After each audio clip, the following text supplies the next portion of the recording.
Bueno, la nota de Contacuarto fue la culminación, me parece, de una serie de una investigación judicial y de hipótesis o suposiciones que hasta ese momento nunca se habían podido probar. Como todos saben, de un soborno nunca existe un recibo, con lo cual es muy difícil probar judicialmente la existencia de coimas. En general son indicios que se va armando una historia que llegan quizás a esa conclusión. En una causa como la sobornos del Senado, en donde además hubo un montón de presiones políticas para que esa causa se cayera, de hecho estuvo en varias oportunidades a punto de morir o de quedar cajoneada, la aparición de Contacuarto fue vital, porque por primera vez creo que en la historia de la Argentina, de la política argentina, una persona admite haber sido el valillero de un caso de corrupción. Entonces, eso le aportó a la investigación detalles, le aportó la posibilidad de reconstruir una historia que hasta ese momento no se sabía cómo había sido toda la cocina de la entrega de las coimas, ¿no? Entonces yo creo que primero reactivó la causa, aunque a pesar de eso también en un momento estuvo a punto de naufragar por vericuetos procesales y trampas de la defensa, pero bueno, ahora por suerte ya fue elevada a juicio, entonces tenemos una garantía de que va a poder ser juzgado, ¿no?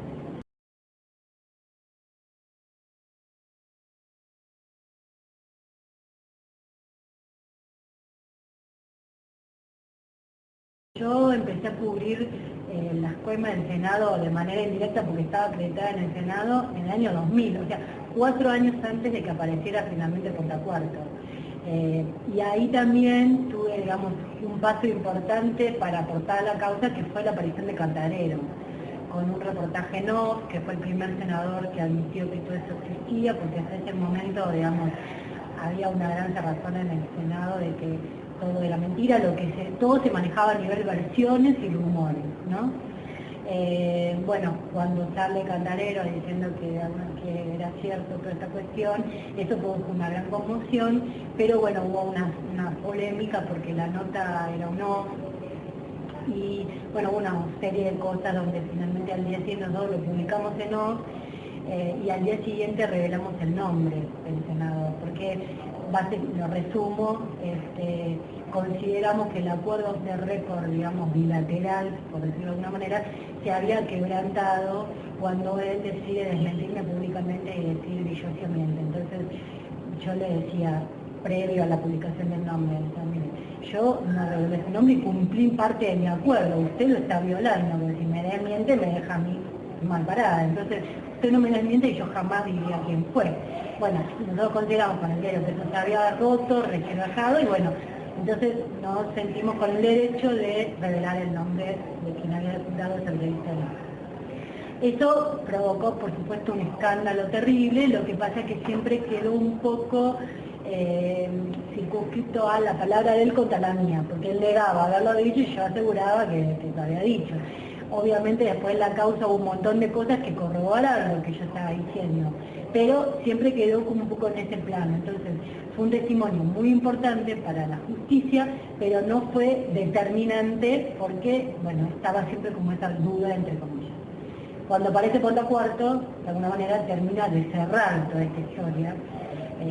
Bueno, amén de algunas cositas que también hubo en el medio, por ejemplo lo de la Banelco, también fui la primera que lo revelé, pese a que pasó un poco inadvertido y después lo retoma Moyano y lo hace público y se vuelve más escandaloso. Pero la Banelco fue una frase que dijo Flamarique a los senadores, en realidad se lo dijo a los gremios, a los sindicalistas, le dijo, yo para los senadores tengo la Banelco, como diciendo, yo tengo la plata, podemos comprar cualquier cosa. Esa frase que después se hizo famosa, también la habíamos dado a conocer en la Nación.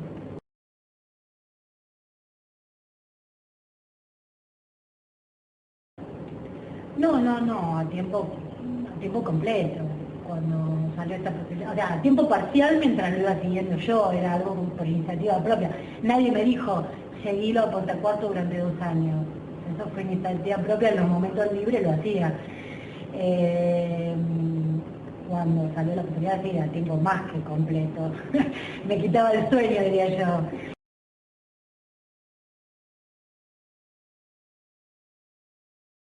Lo más traumático fue al principio, o sea, porque Nadie imaginaba que yo iba a salir con la entrevista de Cantarero y recibí una gran oposición y presiones, no presiones directas ni amenazas directas, pero fue para mí muy desgastante incluso hasta a nivel físico. Hace mucho, digamos, tuve consecuencias personales muy importantes, ¿no? Porque yo sentía que me enfrentaba yo sola contra todo el Senado, ya no era ni el bloque peronista, o sea, era yo contra una corporación terrible, que en ese momento tenía mucho más poder que el que tiene ahora, que está bastante... Pero bueno, fue muy, muy desgastante, muy desgastante. Y además después me tuve que ir porque me tuve que ir del Senado porque era una persona no grata, y varios colaboradores senadores que tenían buena relación conmigo me venían a decir que me iban a hacer la vida imposible. O sea, que yo además corría el riesgo, como yo tenía que seguir trabajando en la diaria, corría el riesgo de que cuando una operación, o estaba más vulnerable, digamos, porque me iban a tratar de liquidar y que yo metía la pata en cualquier cosa. Entonces se hacía muy difícil para el diario, para mí, tener una persona que estaba en la situación, entonces pedirme al diario.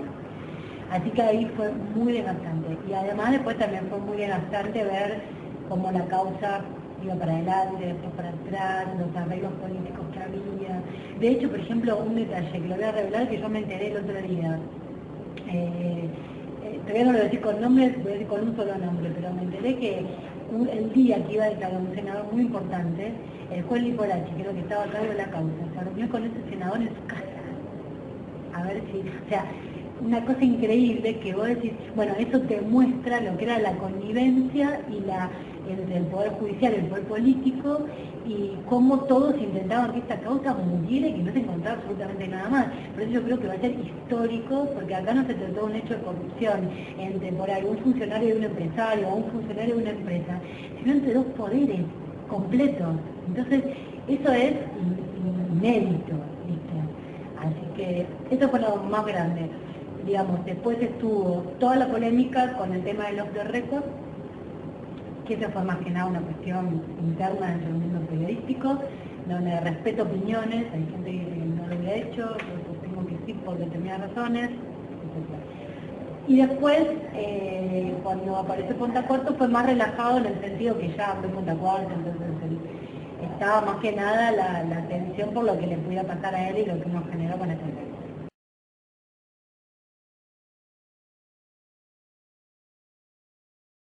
Bueno, una confusión, pocas veces vi una cosa así, ¿no? Realmente fue tanto lo de Cantarero como lo de Punta Cuarto. Lo de Punta Cuarto era más consagrado, digamos, ¿no? Pero lo de Cantarero también fue un impacto terrible. Yo me acuerdo que el diario por ahí salió a las 3 de la mañana y a las 5, 6, yo no había dormido. Empezó a llamar el teléfono, pero ahí me doy cuenta de lo que es el acoso periodístico, ¿no? Era una cosa terrible. Me fueron a sacar fotos al Senado cual celebrity, que yo saqué corriendo en la revista Gente, digo, ¿qué te pasa? ¿Cómo me hizo sacar fotos a mí? ¿Viste? O sea, yo no, era entonces, claro, yo me voy a convertir en una protagonista involuntaria en una situación que la verdad que no era lo que yo buscaba, ¿viste? Y además, bueno, y a nivel institucional renunció un vicepresidente, así que cualquier poco. Y lo de Punta Cuarto fue también, digamos, cuando sale de Cantarero, ahí todo se resquebraja la relación en el gobierno entre Chacho Álvarez, el vicepresidente, y el presidente del Senado, y el presidente de momento, Fernando de la Rúa, y termina renunciando Chacho a los meses, pocos meses. Y bueno, ese fue aparte el principio del fin del gobierno de la Rúa. Ahí empieza a decaer el gobierno, su credibilidad, hasta que termina yéndose en helicóptero echado, ¿no?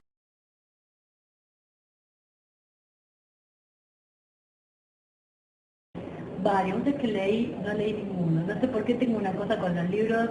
No lo quise escribir yo porque en algún punto me había hartado, o sea, no quise quedar esclava de mi propia investigación. En general los periodistas que hacen algo conmocionante terminan solo siendo eso después, y no pudiendo hablar que de otra cosa más que de eso.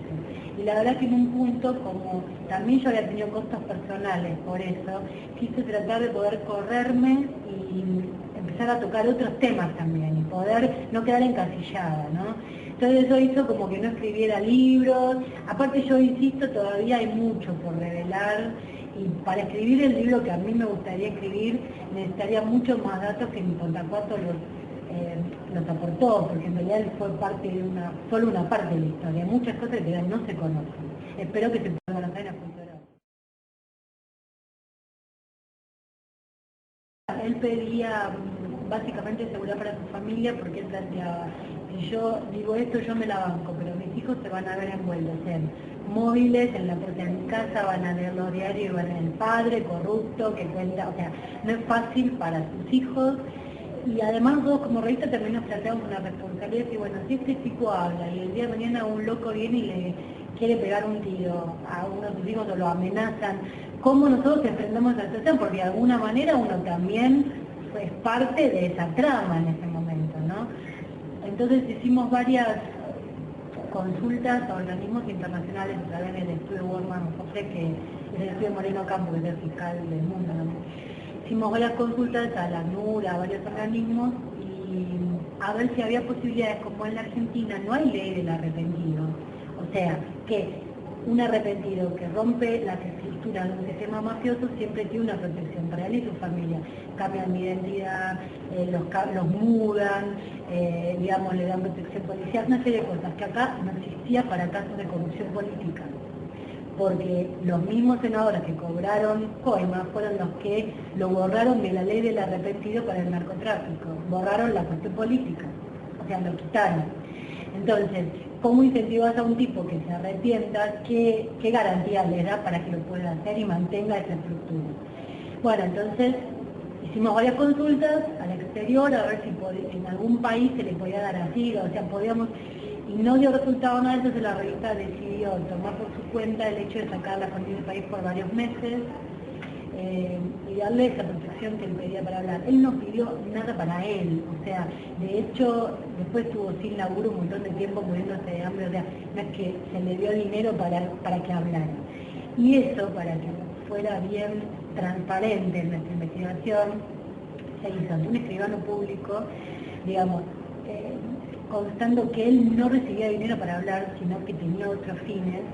Y además lo primero que hizo fue, se presentó ante la justicia cuando él declaró, para que la justicia sepa por qué su familia y cómo su familia había salido del país, y además se publicó en la revista. Con lo cual, digamos, si uno hubiera querido hacer algo por izquierda, le da plata para abajo la mesa, acabó. Nosotros quisimos tratar de darle un viso de legalidad para que esto después no ensuciara su testimonio.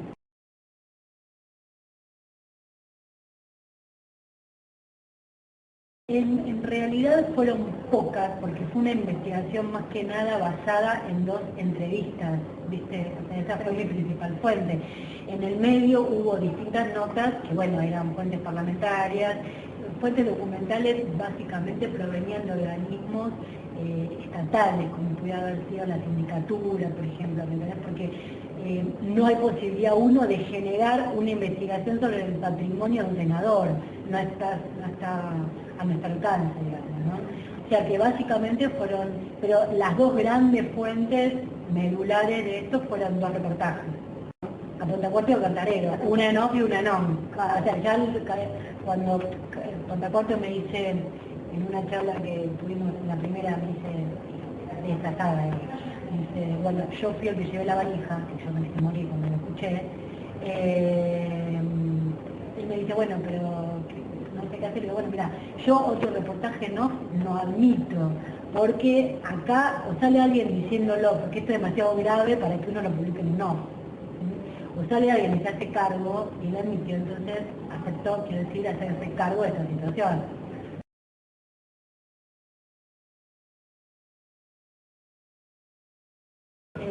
A nivel, en esta última etapa del Pontacuarto, los gastos, por supuesto, se hizo cargo la revista de sacar a la familia del país por 3 meses, o 3 o 4 meses, y no sé cómo fue el acuerdo, porque esa parte yo no me encargué, digamos, yo acerqué la información nada más. No sé cómo fue el acuerdo con el estudio de abogados, pero de hecho tuvo que haber habido un acuerdo porque era además, el estudio este sirvió como garantía nuestra de que no estábamos frente a un fabulador, porque antes de llegar a publicar la entrevista, primero, yo sabía que venía a Pontacorto porque lo conocía hace muchos años, o sea, sabía que era una persona actuada en ese proceso que tenía que tener información. Y por otro lado hicimos una serie como de pruebas con él, de sucesivas entrevistas, nos vimos un montón de veces, le hicimos contar la cosa un montón de veces sola, con editores, con el abogado, a ver si había contradicciones, digamos, chequeamos cosas como para tener garantía de que más o menos la historia era real, ¿no? Y toda esta otra parte se encargó la revista, o sea, pero evidentemente algún acuerdo que había con este abogado que se hizo la revista, supongo.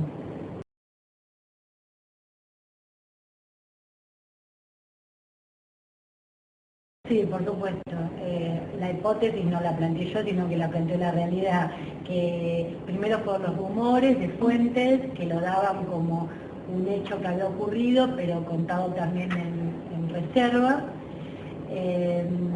Y después fue la aparición de un anónimo, que en realidad fue falaz del detalle que contaba, pero que le daba credibilidad por lo menos a la existencia de los sobornos, ¿no? Y a partir de ahí, bueno, la cuestión era salir a confirmar esa información de parte de los protagonistas. Por eso, digamos, la justicia investigó los patrimonios y cerró las causas, nunca avanzó en eso, porque ahí se podría haber corroborado efectivamente si había habido un incremento patrimonial en los legisladores. Nunca avanzó. El único que avanzó fue en su momento, fue Bielsa, que estaba al frente de la Sindicatura General de la Nación, en donde él descubrió que habían existido 2 cheques del Banco Nación que habían sido sacados en esa misma época por la CIDE. Como era dinero negro de la CIDE, no negro en realidad, que no tenía ningún tipo de control, o sea, no pasaba por la contabilidad oficial, era muy sencillo entregar sobornos y era muy sencillo no descubrirlos. Y después, cuando aparece Punta Cuarto, justamente lo que se empiezan a corroborar son los detalles de su historia, de cómo fue a la CIDE, si duraba su ingreso en la CIDE, o sea, todo eso también es lo que le da credibilidad a su relato.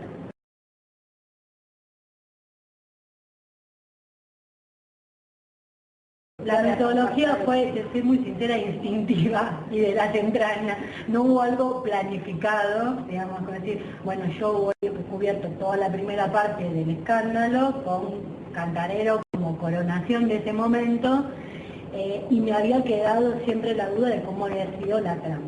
Ponta Cuarto, en ese entonces, yo sabía que era un personaje central, porque justamente funcionaba de nexo entre los 2 bloques y era una persona con muy buena relación. Tanto, era radical, pero tenía buena relación con los peronistas. Y siempre era un poco el correveidile en las negociaciones del Senado. Y además era una persona clave en todo el manejo de leyes, digamos, ¿no?, de la parte legislativa. Entonces yo sabía que si había ocurrido algo, él tenía que saber del tema. En su momento lo había negado rotundamente. Cuando yo me voy del Senado en el 2000, digamos, porque bueno, era una situación bastante insostenible por el elenco de senadores que había quedado, yo siempre sentí que él podía llegar a decir algo si es que en algún momento lo hacía. Y empecé a hacer como un seguimiento de él en distintas situaciones. Él después tuvo algunos problemas en el Senado y yo le pedí tomar un café, entonces ahí creo que fue como al año de todo esto, me dijo, bueno, lo que vos, por primera me dijo, lo que vos contaste fue verdad, solamente yo no tuve nada que ver, me dice, pero lo que vos contaste fue verdad, ahí dio como un primer paso.